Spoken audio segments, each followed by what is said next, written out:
Are you ready to write better fundraising emails? Here are 5 tips for campaigns and causes. Tip number 1, start with urgency. You are trying to convince someone to give up their hard-earned money. You need to have a good reason for them to do that.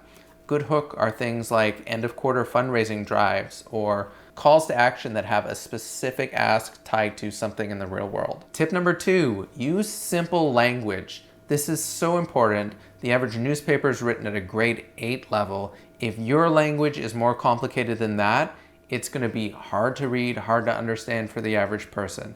Use a tool like Hemingway app or ChatGPT to make sure your content is written at an appropriate reading level and is easy to understand.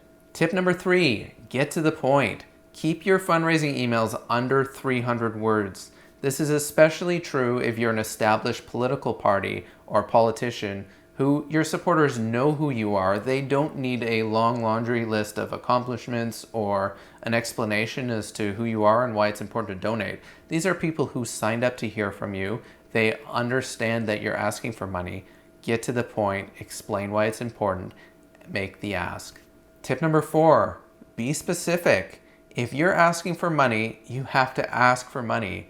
If your email doesn't include donate now or chip in $5 or some variation of that, you're no longer asking for money. You're trying to trick people, and that's not going to work. And it's also going to bother your longtime subscribers. Be honest about what you want, explain it in a compelling way, and be specific.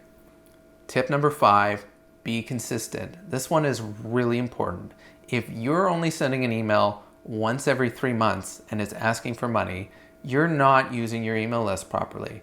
People have signed up for your list explicitly expecting to receive emails.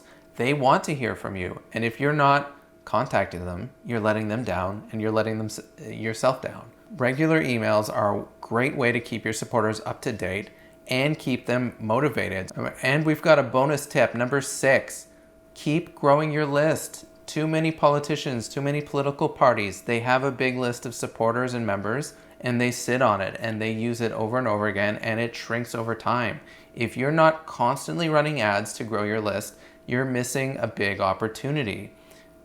In my experience, digital advertising almost always returns dollar for dollar back into fundraising. So if you're not doing this right now, the easiest way to start is to say, let's take a portion of what we raise and put it back into digital advertising. This way, you've got a bigger audience for the next election instead of a smaller one, and over time, you're growing your fundraising capacity. It does require an investment, but it always pays off. Do the hard work, grow your list.